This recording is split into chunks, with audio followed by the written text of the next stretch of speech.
Did you know that it can be stressful when it's time to transition from one part of your day into another, such as the workday, for example? It could be stressful for your body and your mind to go from your morning of personal life into the workday. And again, at the end of the day, it could be stressful to make that transition from the workday, the work environment, the work mode, back into your personal life mode. The reality is that it's those in-between moments that can spike stress simply because your body and your mind get used to working and functioning in one state, one capacity, one way, only to be interrupted and asked or expected to do something different. And that can be stressful. More stressful for some than others, but stressful nonetheless. The good news is that you can do some very simple things to make those transitions easy. So whether you're going from your personal life to your work life or vice versa, or whether you're going from dealing with friends or family to dealing with strangers, whatever those transitions in your day are, there are things that you can do to decrease or even eliminate any stress spikes that may come as a result of these changes. Since your brain doesn't like to switch context as often as you may need to on a daily basis, after all, you're a busy person, you wear many hats, but your brain would rather just do one thing, focus on one thing, one way of being, one hat, while we still have to realistically do all the things we have to do. But you can incorporate into your day very simple practices, little behaviors, little rituals, things that can be as short as 1 minute, but no longer than 3 minutes, that can really help you to transition from one hat to the next, whether that's between work and personal life or formal or more familiar interactions or settings, whatever the case may be. There are simple ways that you can facilitate, make easier those transitions so that your brain doesn't react by being stressed out. Your brain doesn't see it as a stressful situation. It's just a calmer, more peaceful transition instead. Let's get right into it. What are some of the things that you can do? In the morning, you can take a few moments to simply set an intention for how you want the next part of your day to go, or maybe even the rest of the day to go. Have something specific in mind. If you're going to work, focus on something that's work-related or maybe commute-related.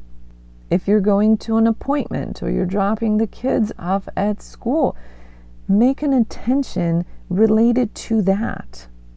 And then take a big, deep breath or two and then move on. What that does is it's letting your brain know we are moving on to something else now. This is the thing we're moving on to. Relax. It's very simple.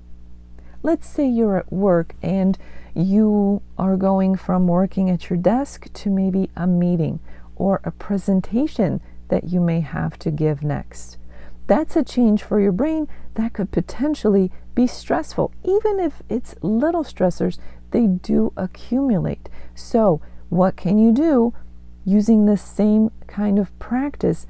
Just slow down for a few moments, state an intention of what's next. You can do this in your mind or speak it out loud if it's appropriate and you want to. Take a deep breath or two and then move on to the next thing. It's very simple, but it's very effective. You're going from one thing to the next. Instead of stressing your brain out about making a change, let your brain know this is what we're doing and it's okay. You can relax. You can also do something similar When you finish one task and move on to the next, whether that's at home, at work, or anywhere else, rather than going without stopping, you can do something as simple as taking a 10 to 15 second break, where maybe you close your eyes, do some breathing exercises. It truly is that simple and that quick. 10 to 15 seconds. Relax, take in a breath, maybe two, and then move on to the next task. Again, that allows your brain to catch up to what needs to happen next and get accustomed to it and move on, transition into that next task without much stress, if any at all. At the end of the day, it's always a good idea to have some kind of closing ritual, whether it's end of work day, end of your day altogether before you go to sleep. Pick something that's simple, that's quick, that's easy, that will allow your body and your brain to move on to the next phase, the next step, the next whatever you're doing. Maybe when you come home at the end of the day, whether that means from work or from running errands, whatever the case may be, maybe your ritual is that you take off your shoes and wash your hands, maybe wash your face. Very simple things. Don't make it complicated or something that will take too long and you will be tempted to skip. Simple things that let you know, now I'm moving to the next step, the next phase. It allows your brain to catch up with the idea that you're moving into something new, something else, and you are effectively reducing or eliminating the stress that might otherwise pop up for your brain because you're switching from one thing to the next. Don't worry about your rituals or your behaviors, your practices being perfect. Keep them simple. Don't overcomplicate it. And keep them short. 1 to 3 minutes at most. If you overcomplicate things, if you make these behaviors too long, it'll be so easy to skip it. You won't want to do it. So keep it simple. Try different things and stick with what you like, stick with what works for you, stick with what feels good. You don't have to pick one thing and do it for the rest of your life if you don't like it or if you get sick of it. You can switch it up.